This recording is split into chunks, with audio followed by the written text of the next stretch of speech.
আসসালামু আলাইকুম। আমার বলার কোনো ভাষা নেই, কিভাবে শুরু করব সেটা বুঝতে পারছি না। আমার মতো সারা দেশের লোক আজকে হতবাক। এরকম একটা কাণ্ড হতে পারে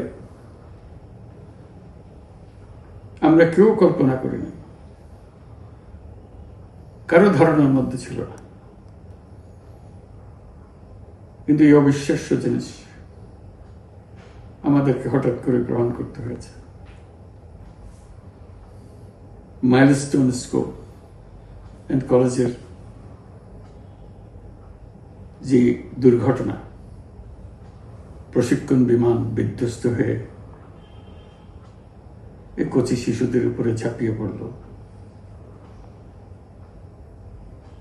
আগুনে পুড়ে মরল। মা বাপদের আমরা কি জবাব দেব?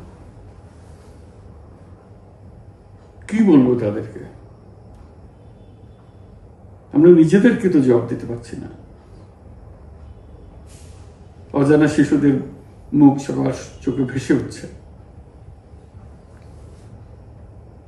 সারা জাতি হতভম্ব, বাক্রুদ্ধ, শোকাহত বললে খুব কম বলা হবে। এই দুর্ঘটনার রেশ এখনো কাটেনি। এখনো লাশ আসছে হাসপাতালে, এখনো হাসপাতালে মারা যাচ্ছে। মা বাবা এখনো খোঁজ নিচ্ছে আমার সন্তান কোথায়, তাকে আর কোনোদিন চেনা যাবে কিনা।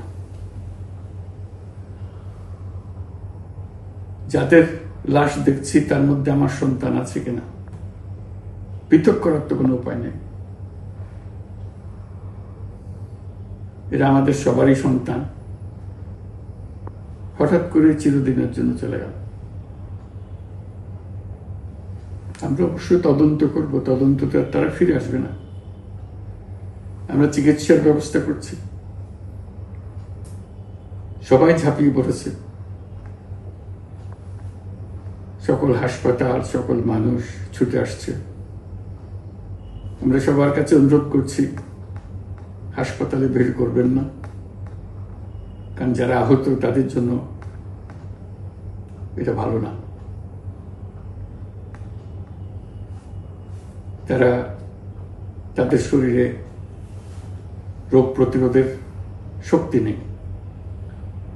আমরা ভিড়ে থাকলে আমাদের শরীর থেকে কি রোগ তাদের মধ্যে ছড়িয়ে পড়বে তা বলা মুশকিল। কাজে দূরে থেকে দোয়া করেন সবাই। আমরা বাবা মা আত্মীয় স্বজন সবার কাছে আমাদের সহানুভূতি জানাচ্ছি। বাংলাদেশের যত সন্তান আছে সবাই আপনাদের সন্তান।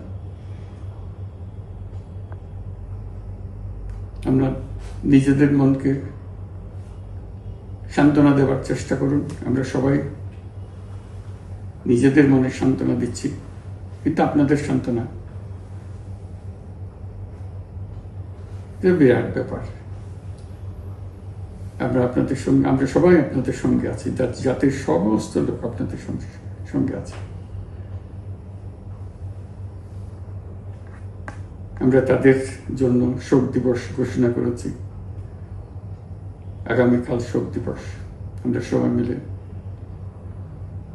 তাদের কথা স্মরণ করব, তাদের আত্মার শান্তি কামনা করব। আজকে থেকে সবাই তাদের আত্মার জন্য, তাদের রুহের জন্য মাগফিরাত কামনা করব। আল্লাহ আপনাদেরকে শান্তি দিন। আমাদের জাতির সবাইকে, যারা এই দুর্ঘটনায় বিধ্বস্ত, সবাইকে আল্লাহ শান্তি দেন। তাদের জন্য দেশবাসী সবাই আমরা দোয়া করছি। আল্লাহ এই শিশুদের জান্নাতবাসী করে।